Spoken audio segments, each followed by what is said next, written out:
पश्चिम बंगाल की वो मिट्टी जहां आज भी भूत प्रेतों का बसेरा माना जाता है, उसी सुनसान गांव के एक विशाल और पुराने घर में रहते थे एक अकेले पंडित जी।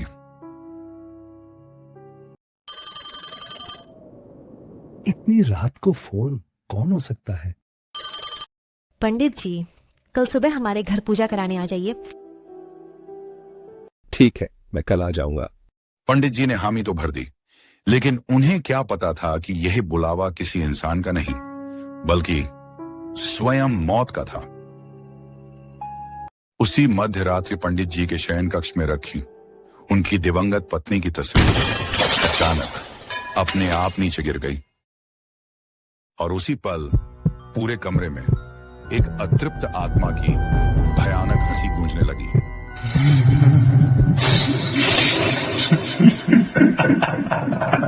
जैसे कोई सालों से उनका इंतजार। पंडित जी ने डरते हुए अंधेरे कमरे में इधर उधर देखा। कौन है वहां? तभी कमरे की खिड़की अपने आप जोर से खुल गई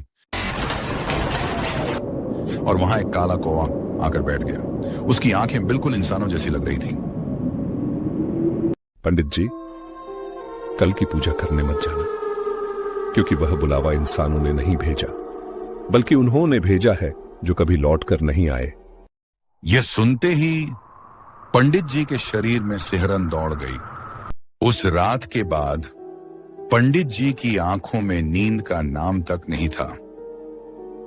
उस कौवे की इंसानों जैसी तीखी आंखें और उसकी डरावनी चेतावनी बार बार उनके मन में गूंज रही थी।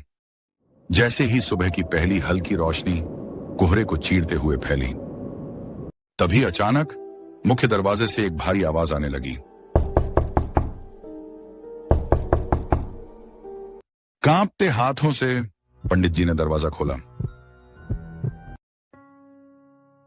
पंडित जी, समय आ गया है, यजमान आपका इंतजार कर रहे हैं।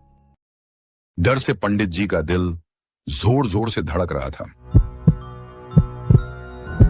फिर भी उन्हें एक अजीब सी अदृश्य शक्ति अपनी ओर खींचती महसूस हुई और वे उस बूढ़े आदमी के पीछे पीछे घने कोहरे में चल दिए। कुछ ही देर में पंडित जी को एहसास हुआ कि वे गांव की सीमा पार कर चुके हैं और अब उस प्राचीन श्मशान भूमि की ओर बढ़ रहे हैं जहां दशकों से कोई जीवित इंसान नहीं गया था। अचानक पंडित जी के कदम रुक गए। एक विशाल और टेढ़े मेढ़े पीपल के पेड़ के नीचे एक हवन कुंड पहले से तैयार था, मगर वहां कोई भक्त नहीं था, कोई परिवार नहीं था। सिर्फ वही काला कौवा पास की शाखा पर बैठा था और अपनी रहस्यमयी नजरों से पंडित जी को देख रहा था। जैसे ही पंडित जी ने मंत्रोच्चार शुरू किया, हवन की अग्नि से उठता धुआं अचानक काला पड़ने लगा और किसी कैद सांप की तरह घूमने लगा। उसी धुएं के बीच एक आकृति बनने लगी।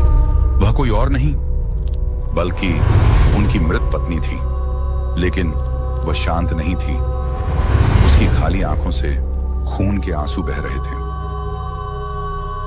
भाग जाइए स्वामी, यह पूजा किसी घर को आशीर्वाद देने के लिए नहीं बल्कि आपकी आत्मा को हमेशा के लिए इस श्मशान में कैद करने का जाल है।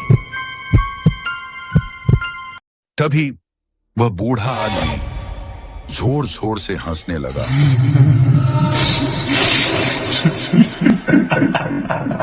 और अचानक उसकी चमड़ी पिघलने लगी। पंडित जी अपनी जान बचाने के लिए भाग रहे हैं, लेकिन क्या वह इस भयानक श्मशान से जिंदा निकल पाएंगे? क्या पंडित जी खुद को बचा पाएंगे या वह भी उस रहस्यमयी जाल में फंस जाएंगे? आगे क्या होगा जानने के लिए पार्ट 2 जरूर देखें और अभी कमेंट करके बताइए, क्या पंडित जी बच पाएंगे?